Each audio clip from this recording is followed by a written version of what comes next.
കാസർഗോഡ് ജില്ലയിലെ നീലേശ്വരം കോട്ടപ്പുറത്ത് ഹൗസ് ബോട്ടിൽ യാത്ര ചെയ്യാനെത്തുന്ന സഞ്ചാരികൾക്ക് കൗതുക കാഴ്ചയാവുകയാണ് ബോട്ട് ടെർമിനലിൽ ഒരുക്കിയിരിക്കുന്ന വെളിച്ചമെന്ന ഫ്ലോട്ടിംഗ് ലൈബ്രറി. വിശേഷങ്ങൾ കാണാം.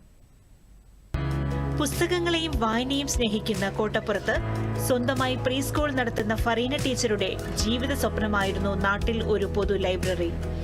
അങ്ങനെയാണ് ബോട്ട് ടെർമിനലിൽ ഒരു ലൈബ്രറി എന്ന ആശയം രൂപം കൊള്ളുന്നത്.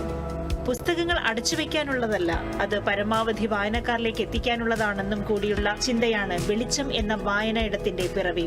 പുതിയ തലമുറയിലുള്ള എല്ലാവർക്കും പുസ്തകത്തെ സ്നേഹിക്കാനും അറിയാനുമുള്ള ഒരു അനുഭവമാണ് ഇവിടെയുള്ളത്. അതിനുള്ള എല്ലാ സാഹചര്യവും വായിക്കാനുള്ള സമയ സൗകര്യവും എല്ലാം ഇവിടെ ലഭ്യമാണ്. ഇപ്പോൾ സഞ്ചാരികളെ കൂടാതെ വീട്ടമ്മമാരും സ്കൂൾ കുട്ടികളും നിത്യേന ലൈബ്രറി സന്ദർശിക്കുകയും അവിടെ ഇരുന്ന് വായിക്കുകയും വീട്ടിലേക്ക് പുസ്തകങ്ങൾ കൊണ്ടുപോവുകയും ചെയ്യുന്നു. ഞാൻ ദിവസവും ഇങ്ങോട്ടേക്ക് വരാറുണ്ട്, ദിവസവും പുസ്തകം എടുക്കലുണ്ട്. കുറേ പുസ്തകം ഞാൻ വീട്ടിൽ കൊണ്ടുപോയിട്ട് വായിക്കലുണ്ട്. പൊന്മുട്ടയിടുന്ന താറാവ്, കുഞ്ഞുണ്ണിയുടെ മീൻ കുഞ്ഞുങ്ങൾ എന്നീ കുറേ പുസ്തകം ഞാൻ വായിച്ചിട്ടുണ്ട്. എനിക്ക് ഈ പുസ്തകങ്ങൾ ഇഷ്ടപ്പെട്ടിട്ടുണ്ട്.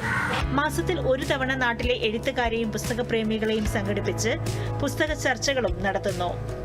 100 പുസ്തകത്തിൽ നിന്ന് ആരംഭിച്ച വെളിച്ചം എന്ന വായനാ ഇടത്തിൽ ഇന്ന് 850ഓളം പുസ്തകങ്ങൾ ലഭ്യമാണ്.